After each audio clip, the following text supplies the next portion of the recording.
이벽은 새로운 생명이 마음속을 뚫고 들어오는 것을 느꼈다고 해요. 우리는 이것을 이제 다른 말로 성령 체험, 하느님 체험이라고도 하죠. 이때에 하느님 체험을 한 이벽은 이 새로운 생명이 시작되는 것을 느꼈습니다. 그러니까 하느님 말씀, 예수님의 말씀이 이벽 안에서 새로운 생명으로 시작이 되었던 거예요. 그런데 하느님 체험을 하면은 우리가 또 사람이 어떻게 돼요? 또 막 다 알려주고 싶잖아요. 이 기쁜 복음을. 그래서 전교 열정에 가득 찼던 거예요, 이벽이. 그래서 이벽을 통해서 1784년 이후부터 저희들의 설교를 듣는 사람들이 점점 늘어나 하느님을 흠숭하는 사람들이 사방 천리에서 천여명에 이르게 되었습니다.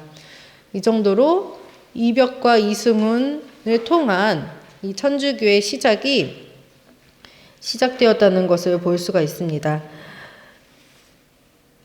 이렇게 천주교를 흠숭하는, 하느님을 흠숭하는 사람들이 늘어나게 되니까 이제 이가환이라는 인물이 너무 걱정이 되었어요. 그래서 이벽을 찾아와서 토론을 하게 됩니다. 그래서 그 프린트물 보시면은 이제 이가환과 이벽의 토론에 조선의 이 선비들이 다 모여들었다. 그리고 이들은 3일 밤낮을 격정적으로 토론을 했다고 합니다. 그래서 정약용이 이 토론에 대한 말을 이렇게 기록을 남겼어요. 이벽이 토론을 할 때에 벽의 말은 분명하고 똑똑하여 사방에 빛을 던져주었으며 그의 논증은 태양같이 빛났고 바람처럼 몰아치며 환도처럼 끊어냈다. 이렇게 표현하고 있습니다. 이가환과 이제 이벽이 이렇게 토론을 할 때에 이가환은 사실 자기가 이길 줄 알았어요. 이 유학의 이 모든 깊은 뜻으로 저 우매한 서학을 신봉하는 저 정신을 일깨워 주리라 생각을 했는데 막상 이렇게 토론을 하고 보니 다 이렇게 반박을 당하는 거예요. 그래서 이렇게 기록이 나와 있죠. 이가환은 승리를 확신하고 있었다. 그러나 그의 주장은 하나하나 그 논적에게 지적되고 조목조목 반박되었다. 그래서 이벽은 세밀한 점까지 추궁해서 이가환의 논리를 모두 파괴하고 먼지로 만들어 버렸다. 이렇게 나오고 있습니다. 이 모습을 보면서 이 천주교에 관한 토론을 보면서 그것은 마음이 순진하고 정직한 사람들을 많이 사로잡았으며 새신자들의 마음속에 그 지배력을 강화하였다. 이제 천주교가 퍼지면서 천주교를 믿기 시작한 사람들이 이 이벽의 토론을 보면서 더 깊은 확신을 얻고 이제 기쁨에 넘치게 되었던 겁니다. 그래서 결국에 이가환은 이제 패배를 인정을 했어요. 그러면서 이렇게 말했습니다. 이 도리는 훌륭하고 참되다. 천주교를 인정했어요. 하지만 이 유교 조선 사회 안에서 이 천주교가 얼마나 받아들여질 것인가를 이제 예측을 했던 거죠. 그러나 이를 따르는 사람에게 불행을 가져다 줄 것인가, 가져다 줄 것이다. 어떻게 할 것인가? 이렇게 말을 남겼습니다. 그래서 천주교 그래 참되고 훌륭하다.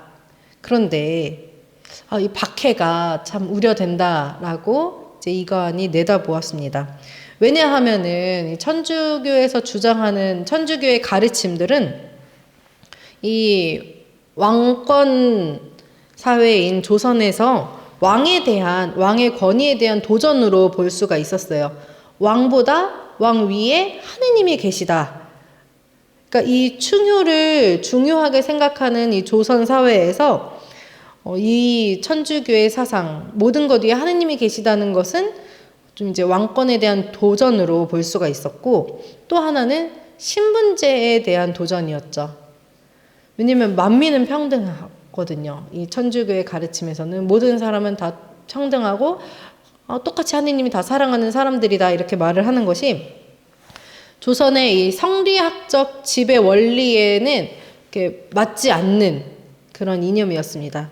그렇기 때문에 이가완이 그것을 잘 알고 있었고 박해를 이렇게 우려하게 되었습니다. 하지만 이제 이벽은 그 후에도 이 전교 열정을 이제 숨길 수가 없어요. 너무나 넘치는 이 전교 열정을 가지고 누굴 찾아가냐면은 양근의 권철신, 권일신을 이렇게 만났습니다. 양근에 가서 그곳에 10여일 머무르면서 천주교에 대한 이야기를 나누었어요. 그래서 이벽의 권유로 권일신이 먼저 입교를 했습니다. 그리고 권철신은 좀 주저했어요. 좀 망설임이 있었고 조금 늦게, 권일신보다는 좀 늦게 이제 천주교를 받아들이고 입교를 하게 되었습니다. 이때에 권일신은 즉각적으로 입교를 했다고 나와 있어요. 권일신의 세례명 혹시 기억하시나요? 네, 프란치스코 하비에르잖아요. 이 권일신이 프란치스코 하비에르라는 세례명을 짓게 된 이유가 있대요. 그 이유는 조선의 복음을 전파하고자, 헌신하고자. 그러니까 프란치스코 하비에르를 본받아서 그처럼 이 조선 땅에 천주교 전파에 나는 헌신하겠다는 의미로 이렇게 세례명을 지었다고 해요. 그때 당시에도 우리 선조들이 세례명을 짓는데 굉장히 신중했던 것을 확인할 수가 있습니다. 이벽도 마찬가지고요. 이제 뒤에 이제 세례 때 얘기를 하겠지만 이벽도 이 조선에 이제 주님이 오실 길을 준비하겠다라는 의미에서 세례자 요한처럼 세례자 요한이 먼저 그 길을 준비한 것처럼 그래서 이벽도 그런 의미에서 세례자 요한이라고 지었었죠. 그런 부분들을 우리가 또 다시 한번 생각해 볼 것 같아요. 네, 여기 바로 뒤에. 그래서 이벽은 이렇게 많은 준비를 한 후에 수표교에 있는 이벽의 집에서 이승훈에게 첫 세례를 받게 되었습니다. 그래서 이때 요한 세례자, 조선에 이제 주님 오시는 길을 준비하겠다는 그런 마음으로 이렇게 세례를 받게 되었고, 이후에는 이제 함께 또 그 후에 입교한 김범우 토마스의 집인 이제 명례방에 있는 그곳에서 신앙 집회를 이어가게 되었는데 이때 주도하는 그런 역할을 했습니다. 그런데 이제 1785년에 을사추조 적발 사건이 일어났죠. 이제 자세한 사건에 대한 내용은 뒤쪽에서 다루고 지금은 인물에 대한 이야기를 좀 중점적으로 하도록 할게요. 을사추조 적발 사건 이후에 이벽은 집안의 박해를 받게 되었습니다. 이때 이 사건으로 인해서 양반의 자제들은 훈방 조치가 되고 집으로 돌아와서 가문의 문중의 박해를 받아야만 했어요. 이 유학자 집안에서 너무나 큰 사건이죠. 이 양반의 자제들이 천주교를 이렇게 하다가 체포가 되고 이런 사건이 일어난 것. 그래서 문중의 박해를 받다가 이벽은 1785년에 31살의 나이로 일찍 죽게 되었습니다. 이때 그가 받은 박해는 이제 아버지가 그를 집안에다 가두고 어르고 달래고 엄하게 꾸짖고 때리고 해봐도 안 들으니까 부친이 이제 자살 소동을 일으키기까지 했습니다. 그렇게 여러 방법을 동원해서 배교를 강요했는데 결국에는 이벽이 이제 아버지의 뜻을 따르겠습니다라고 이야기를 했습니다. 그런데 이 아버지 뜻 따르겠습니다라고 말한 것에서 이제 어떤 신부님인가는 이렇게 해석을 했다고 해요. 여기서 말하는 아버지는 두 가지 의미가 있다. 이제 하느님을 말하는 이제 하느님 아버지의 뜻에 따라 배교를 할 수 없다.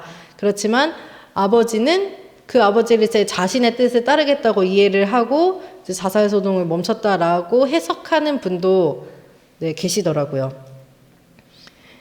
아무튼 이벽은 이후에 집안에 갇혀서 여러 방법으로 배교를 강요받다가 결국에는 31살에 이제 사망을 하게 되었습니다.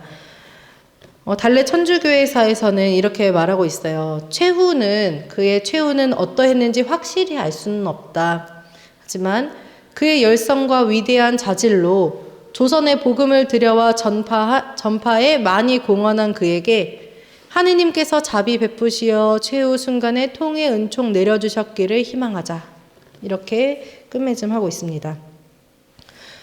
우리가 아까 이벽에 어떤 묘사를 봤을 때 팔척장신에 막 기골이 막 그런 사람인데 사실은 이렇게 부친이 좀 이렇게 물론 심하게 맞았을 거예요. 그때의 이 조선 시대의 그 가장의 역할이라는 것은 그만큼 중요하고 이 한 집안을 책임져야 하는 그 책임에는 그 집안이 이 유교 사회 질서를 어지럽히지 않도록 이끄는 그런 역할도 있었거든요. 그래서 매질하고 많은 순교자들 중에서는 집안 박해로 인해서 목숨을 잃은 사람들도 꽤 있었습니다.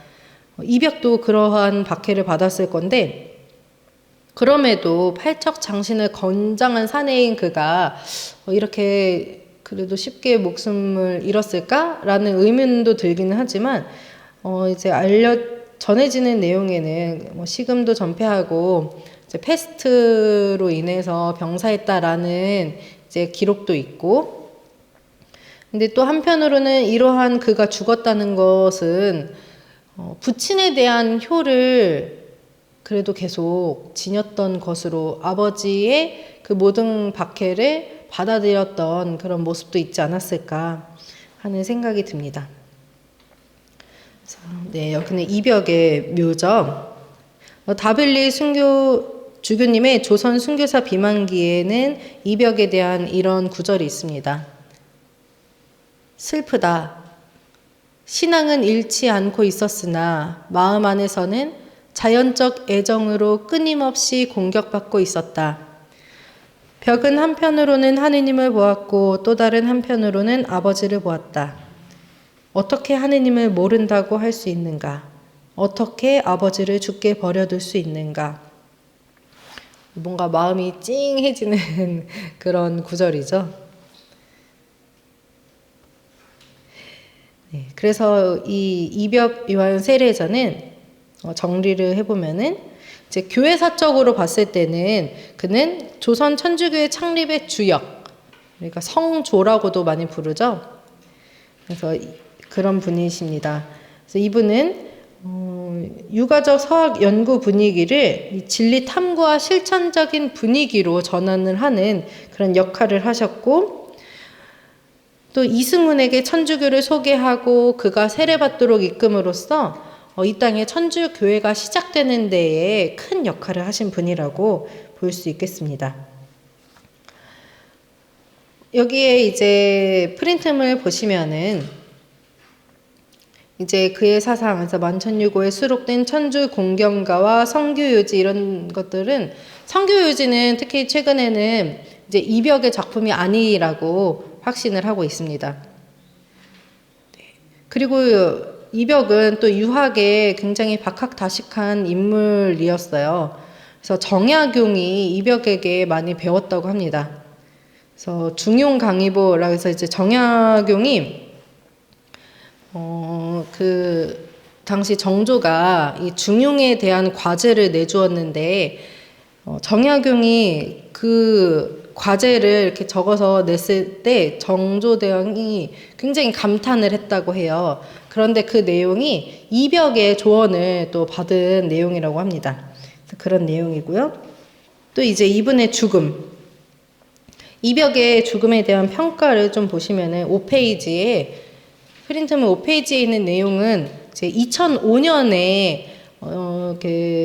연구된 세미나에서 나온 내용이에요.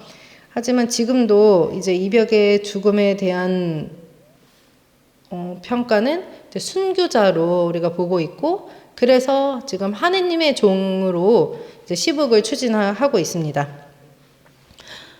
이벽의 이 천주 신앙은 그가 두문불출해서 천주교 서적을 이렇게 묵상한 후에 말한 내용에서 많이 볼 수가 있어요. 이벽은 이렇게 말했습니다. 같이 한번 읽어볼까요? 여기 화면 앞에. 그것은 참으로 올바른 도리이다. 거기에 참된 길이 있다. 하늘의 위대한 천주님은 우리나라 수백만 인간을 불쌍히 여기시어 그들을 세상 구속의 은혜에 널리 참여시키려 하신다. 그것은 천주님의 명령이고 우리는 응하지 않을 수 없다. 천주교를 대대적으로 전파하고 모든 사람에게 복음을 전파해야 한다. 이벽이 깨달은 이 천주 신앙은 바로 이런 것이었습니다. 참으로 올바른 도리, 참된 길이 있는 곳, 그리고 이 구원에 대한 확신, 그리고 이 모든 것에 대한 기쁨으로 천주교를 전파하고자 하는 열정이 굉장히 강했던 분입니다. 이벽의 죽음에 대한 평가들은 대부분 이제 긍정적으로 보고 있어요.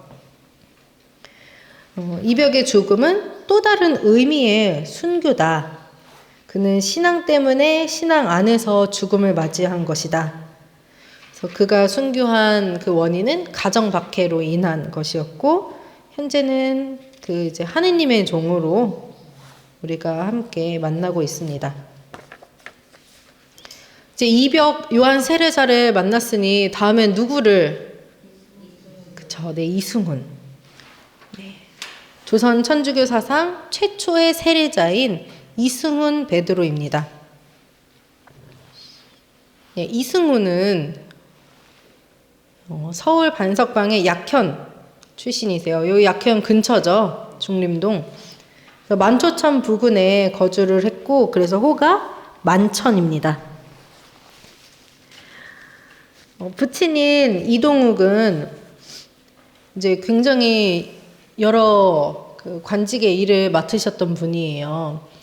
예문관, 대교, 홍문관, 부교리 막 이렇게 많이 맡으시고, 두 차례나 연행사의 서장관으로 이렇게 다녀오시기도 했습니다.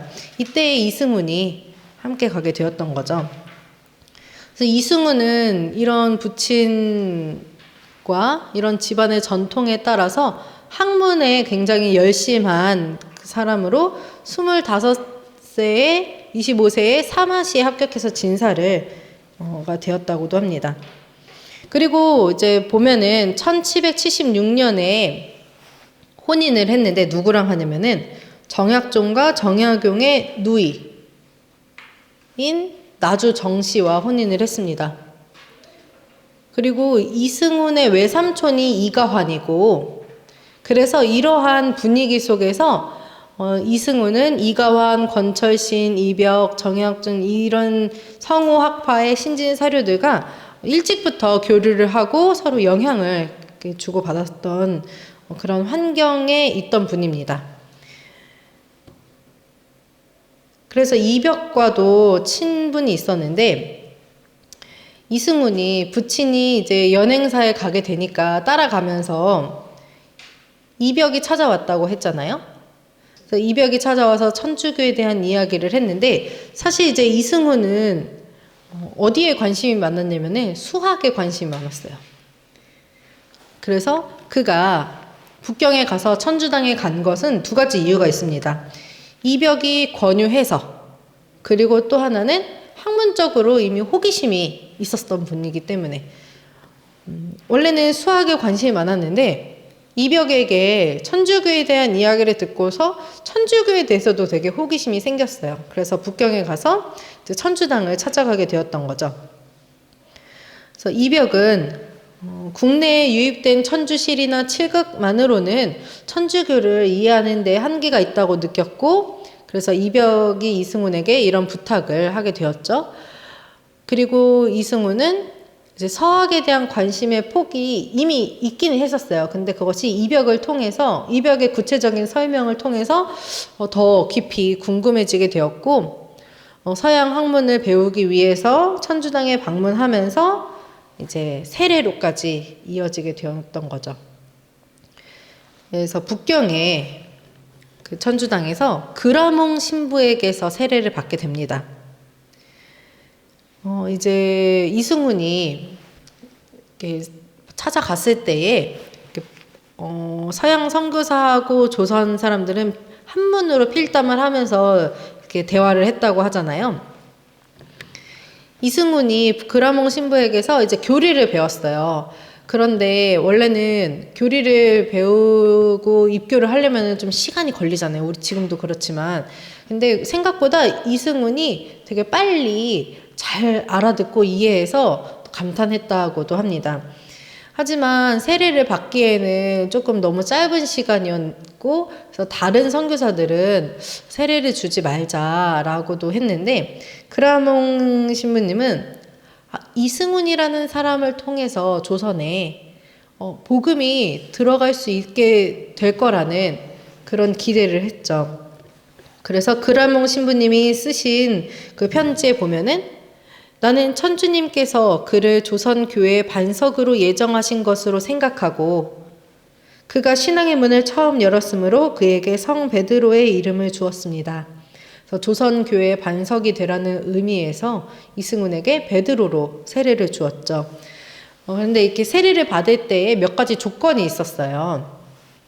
거기 이제 프린트물에도 나와 있지만 영세를 주기 전에 몇 가지 질문을 했습니다. 하나는 그 아내에 대한 내용이었어요. 조선 시대는 첩을 두는 일이 좀 많았기 때문에 당연했고 많았기 때문에 이제 첩을 두지 말 것, 일부일처를 지켜라라고 하니 이제 이승훈은 저는 지금 법적인 아내밖에 없고 또한 결코 첩을 두지 않겠으며 가족과 함께 영혼을 구하는 일에만 전심하겠습니다라고 다짐을 했습니다. 그리고 박해로 인해 배교를 강요당할 경우에 어떻게 할 것인가? 라는 질문에서는 진리의 종교를 버리기보다는 차라리 모든 형벌과 죽음까지도 감수하겠습니다. 라고 다짐을 했습니다. 그리고 해마다 이 조선 교회에 대한 조선에서의 이 일들을 소식을 전하겠다라고 말씀을 드렸습니다. 그리고 나서 이제 베드로로 세례를 받게 되었죠.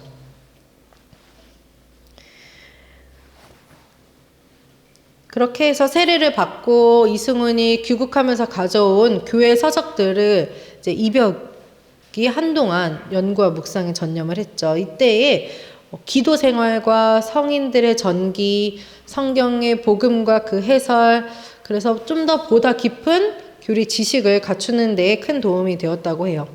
이벽과 이승훈은 서로 협조를 하면서 이 교리 내용을 같이 익혀나가면서 동시에 전교, 그러니까 이벽이 전교 열정이 넘쳤던 것처럼 함께 이 전교에 대해서 진지하게 생각하고 전교를 많이 시도를 했습니다. 그렇게 해서 조선 천주교의 최초의 세례식이 이벽의 집에서 있었는데 이제 이승훈은 이때 이벽과 권일신, 정약용, 정약전에게 세례를 주게 되었습니다. 그 수표교 이벽의 집 근처에 그 수표구 지금 그 나무로 된 다리 있잖아요. 그 맞은편에 그 전태일 기념관이 있고 그 아래에 저 천주교의 창립터 비석이 있죠. 거기 이제 좀 더 거기 자세히 읽으면 이렇게 새겨져 있어요. 1784년 겨울 수표교 부근 이벽의 집이던 이곳이 세례식이 최초로 거행되어 한국 천주교회가 창립된 터이다 라고 이렇게 비석이 남아 있습니다. 좀 더 이제 이 내용에 대한 자세한 것은 그 프린트물의 황사영 백서 내용을 참고하시면 되겠습니다. 좀 더 이승훈에 대해서 보도록 할게요. 여러분도 알고 있다시피 이승훈 베드로가 배교를 이렇게 자주 했잖아요. 을사추조 적발 사건 이후에 이제 그는 그래서 집안의 박해를 받으면서 배교를 이렇게 이야기했습니다. 하지만 다시 회심하는 교회에 돌아오는 것을 반복을 또 하기도 했어요. 그래서 이런 이제 정약존과 주문모 신부님의 진술을 보면은 이승훈은 교회로부터 이탈한 상태였다, 신앙에 전심하지 않았다 라고 하는데 황사영 백서에 보면은 이승훈이 여러 번 선교를 할 때는 글을 썼지만 다 자기의 본심은 아니었다. 마음은 사실 그렇지 않았다. 그리고 이제 신부님이 이날에 온다는 말을 듣고 회개하고 은혜 받을 준비를 했는데 박해가 일어나니까 마음이 약해졌다. 이승훈의 어떤 이 신앙은 좀 견고하지는 못했던 것 같아요. 하지만 사실 그게 더 우리 마음에 와닿지 않나요, 사실은? 우리도 많은 순간에 이렇게 나의 약함 때문에 이승훈처럼 회개해야지 하다가도 이거 좀 피하게 되고 그런 모습들이 우리도 있는 것 같아요.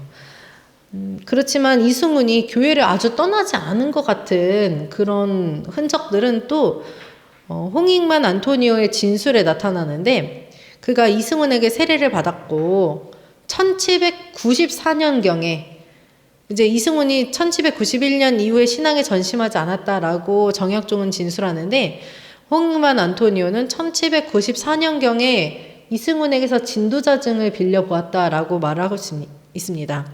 그리고 황사영도 그가 세례를 받은 건 1791년경인데 그가 입교한 것은 이승훈에게 천주교 서적을 얻어보게 된 것이 계기였다고 이렇게 나와요. 그래서 이승훈이 이렇게 보이게 드러나기에는 배교한 것으로 보이지만 그래도 1795년경까지는 이제 신자들과 교유 관계를 유지하면서 최소한의 활동은 참여했던 것으로 이렇게 보이고 있습니다. 그리고 더욱 결정적으로는 그가 순교를 했다는 사실이죠. 결국에는 1801년 신유 박해가 일어났을 때에 천주교의 우두머리로 지목이 되어서 체포가 되었습니다. 그는 이제 6차례나 걸친 혹독한 문초와 형벌을 받았고, 이게 그렇다고 강하게 나는 천주교를 믿습니다. 천주교를 배교할 수 없습니다. 이런 표현을 하진 않았어요. 하지만 이제 신문 과정을 보면은 이승훈의 진술 방식이 대체로 이랬습니다. 밝혀진 사실에 대해서만 외적으로 인정을 했다는 거.